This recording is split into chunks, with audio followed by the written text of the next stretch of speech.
Friends, ಇವಾಗ ಆಯಿಲ್ನ ಸ್ವಲ್ಪ ಬಿಸಿ ಮಾಡ್ಕೋಬೇಕು.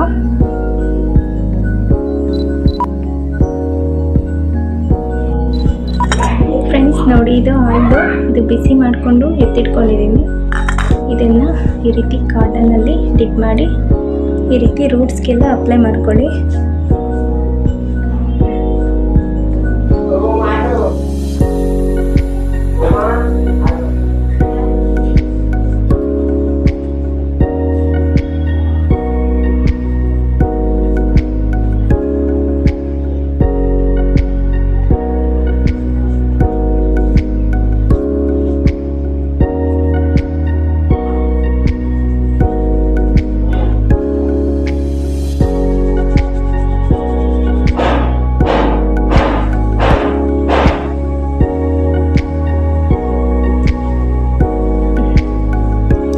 ಹ್ಯಾಂಡ್ ಸ್ವಲ್ಪ ಗಾಯ ಮಾಡ್ಕೊಂಡ್ಬಿಟ್ಟಿದ್ದೀನಿ.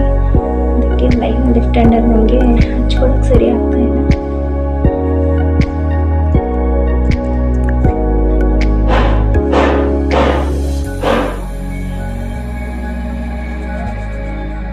ಈ ರೀತಿ ಲೈಟಾಗಿ ನೋಡಿ, ನೈಲ್ಸ್ ಟಚ್ ಮಾಡಬೇಡಿ. ಈ ರೀತಿ ಲೈಟಾಗಿ ಮಸಾಲೆ ಮಾಡ್ಕೊಳ್ಳಿ.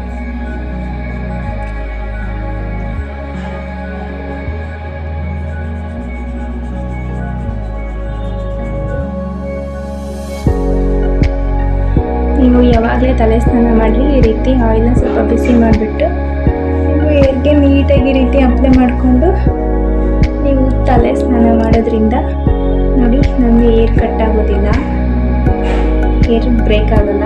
ಹಾಗೆಯೇ ಒಂಥರ ತುಂಬ ಇರಿಟೇಷನ್ ಅನಿಸಲ್ಲ. ಹಾಗೆ ನನ್ನೊಂದು ಹೇರ್ಸ್ ಯಾವ ರೀತಿ ಅಂದರೆ ಸಾಫ್ಟಾಗಿರುತ್ತೆ. ಫ್ರೆಂಡ್ಸ್, ಈ ಟಿಪ್ ನಿಮಗೆ ಇಷ್ಟ ಆದರೆ ಲೈಕ್ ಮಾಡಿ, ಶೇರ್ ಮಾಡಿ, ಕಮೆಂಟ್ ಮಾಡಿ. ದಯವಿಟ್ಟು ನಮ್ಮ ಚಾನಲ್ನ ಸಬ್ಸ್ಕ್ರೈಬ್ ಆಗಿ. Thank you for watching. Bye friends.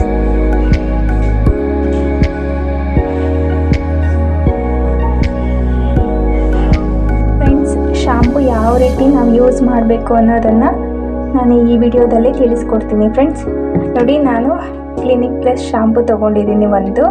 ಹಾಗೆಯೇ ಒಂದು ಜಗ್ ತೊಗೊಂಡು ಅದರಲ್ಲಿ ನೀರು ಸೇರಿಸ್ಕೊಂಡಿದ್ದೀನಿ. ಇದು ಕ್ಲಿನಿಕ್ ಪ್ಲಸ್ ಇದೆಯಲ್ಲ, ಅದು ಓಪನ್ ಮಾಡಿಕೊಂಡು ಇದಕ್ಕೆ ಸೇರಿಸ್ಕೊತಾ ಇದ್ದೀನಿ. ಫ್ರೆಂಡ್ಸ್, ಶಾಂಪು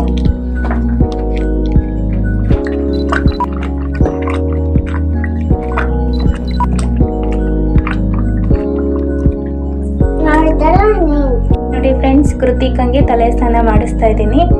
ನೋಡಿ, ಈ ರೀತಿ ಶಾಂಪೂನ ಮಿಕ್ಸ್ ಮಾಡಿ ಇಟ್ಕೊಂಡಿದ್ದೀನಿ. ಚಿಕ್ಕ ಮಕ್ಕಳಿಗೆ ಒಂದು ಕಾಲು ಪ್ಯಾಕೆಟ್ ಅಷ್ಟು ಸಾಕಾಗುತ್ತೆ ಶಾಂಪು. ಇವ್ರಿಗೆ ಜಾಸ್ತಿ ಬೇಡ, ಜಾಸ್ತಿ ಹಾಕಿ ಹೋಗಬೇಡಿ.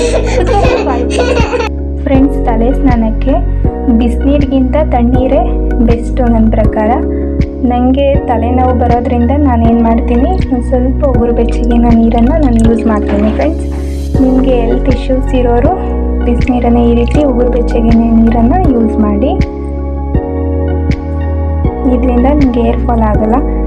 ತುಂಬಾ ಬಿಸಿ ನೀರನ್ನು ನೀವು ಹೆಡ್ ಮೇಲೆ ಡೈರೆಕ್ಟಾಗಿ ಅಪ್ಲೈ ಮಾಡಬೇಡಿ.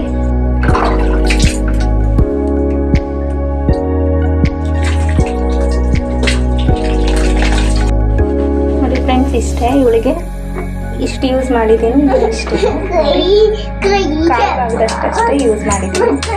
ಫ್ರೆಂಡ್ಸ್, ನೀವು ಆಯಿಲ್ ಹಾಕಿ ಈ ರೀತಿ ತಲೆ ಸ್ನಾನ ಮಾಡಿಸೋದ್ರಿಂದ ನೋಡಿ ಎಷ್ಟು ಸ್ಮೂತ್ ಆಗಿದೆ ಹೇರ್ಸು.